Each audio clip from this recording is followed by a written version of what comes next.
देखु आम बहुत दिन धरी जेएसडब्ल्यू विरुद्ध में आम गर्जन करुचे आम अंचल साधारण लोक बहुत सी समस्या अच्छी जेएसडब्ल्यू आशा सरकार मिलित जोर जबरदस्ती बेआईन भाव शिल्प प्रतिष्ठा परिवेश को नष्ट करने बालीगुड़ा को बिकिदवा बाली माफिया द्वारा वन्य जंतु सुरक्षा लोक मानकर जीवन जीवाई जो लड़ाई जारी रही ये लड़ाई एवं राजरास्तार गर्जीव आम आगामी 26 तारीख सकाल 7 रु 8 दिन धरी राजरास्तार पदयात्रा कर हजार हजार संख्या आमर जो ग्रामवासी अच्छा जो अंचल आम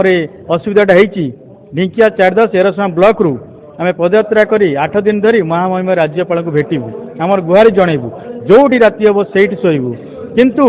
आमर ये जिला प्रशासन ओडिशा सरकार जोर जबरदस्ती ये यात्रा को बंद करने मिथ्या मकदमा मोरी ना आज्ञा 4टा मकदमा 20 तारीख दिन मुंथाई फल्स केस आज सकाळू आमर जी आयोजन करते पदयात्रा सकाल मिथ्या केस उठे जाए किंतु यात्रा केवे बंद हम ना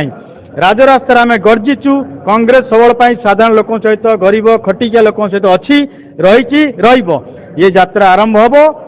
3 तारीख दिन आम राजभवन में शेष हम हजार हजार संख्यार लोक जोगदेवे 3 तारीख दिन आम पीसीसी प्रेसिडेंट भक्तचरण दास आज्ञा आम सहित पदयात्रा जोगदेवे कटक रु ये यात्रा निश्चय सफल हम।